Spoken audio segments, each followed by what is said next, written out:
When we talk about reconstructing church planning, we're not just talking about best practices in starting churches for today. What we're really talking about is what it's going to take to keep an increasingly skeptical and apathetic youth and young adults population engaged with the American church, especially since many of them are the ones bringing challenge to what it means to be American and what it means to be the church. Because ultimately, they're generations that want to discover how the gospel of the kingdom matters to a fast-changing and fragmenting America. Youth today are much closer to the social, cultural, and spiritual realities of America in 2050 than some of us are to the conditions that gave birth to the churches and ministry models of today.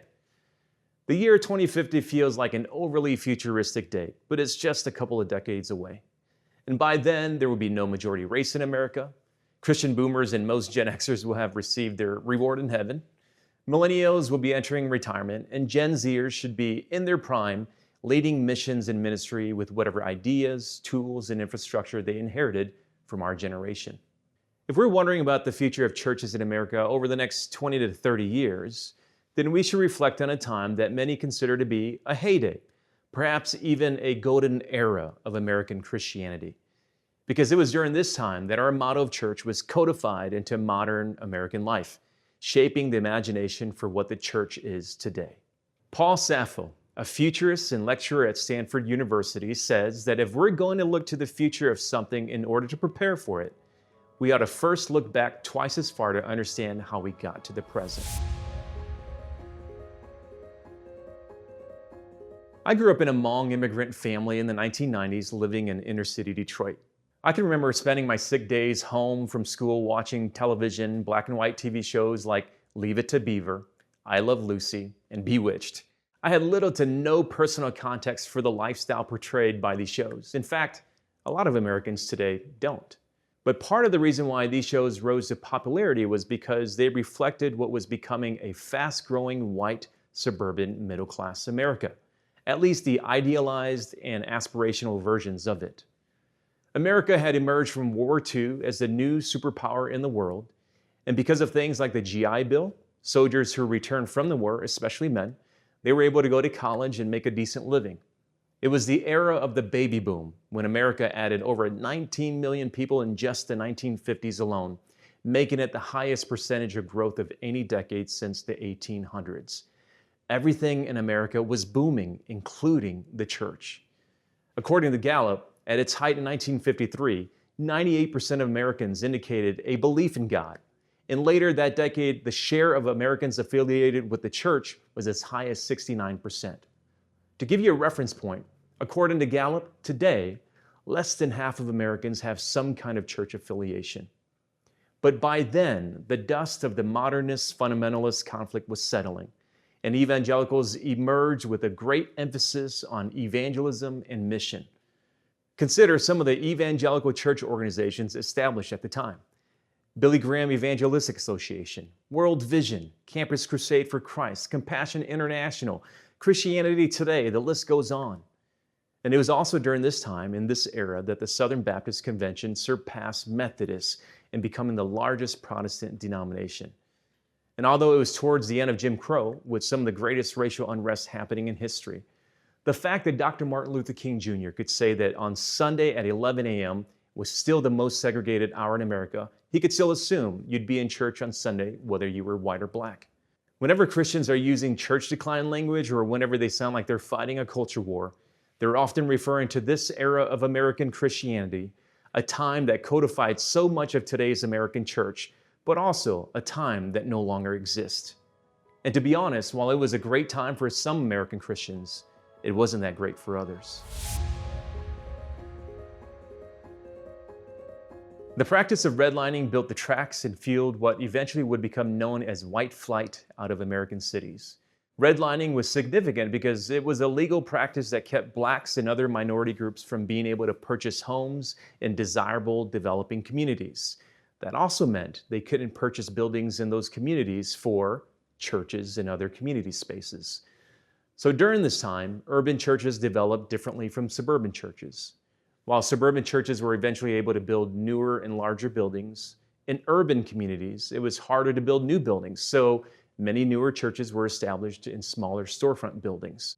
This was especially true for Midwestern cities like Detroit, Chicago, and Milwaukee, where you'll see stretches on Main Street corridors filled with storefront churches. A lot of these churches were set up as missions or urban ministries. And this becomes a part of the landscape for what has now become the paradox of urban missions in minority communities in America, where some see a neo-colonial mentality of how suburban and urban churches partner for ministry.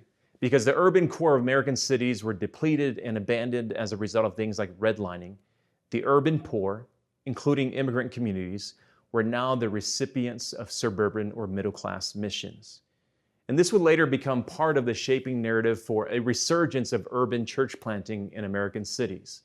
But needless to say, during this specific era, especially for Black churches in communities affected by redlining, these years were not as golden for them as it was for others. And yet, so many rich traditions and so many influential leaders emerged from these contexts that would indelibly shape urban theology, missiology, and ecclesiology.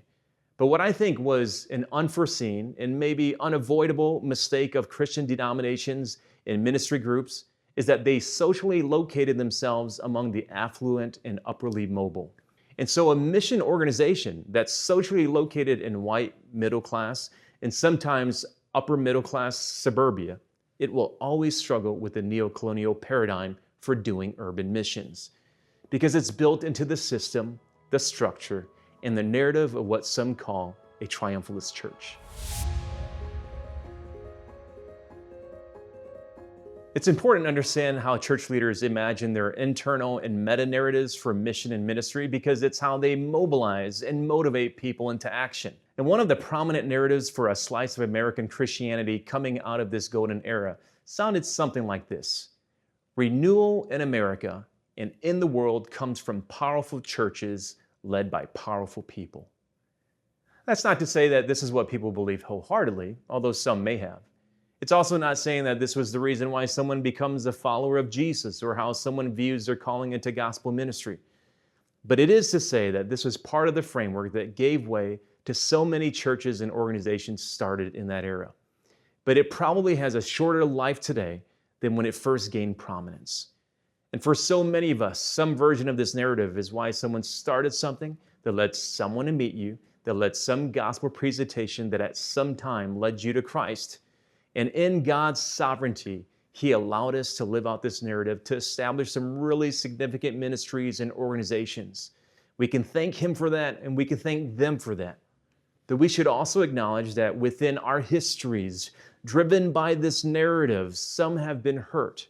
Enemies have been unnecessarily made, and people, both inside and outside the church, have been excluded and shamed. And at times, we've been more concerned about protecting this narrative than we are about protecting people, including the ones that we say we want to reach. The cynicism for the next generation comes when we sense that this narrative no longer explains our worldview as Christians in America. But we feel like we have to double down on it because we signed up for it, because it's all that we know.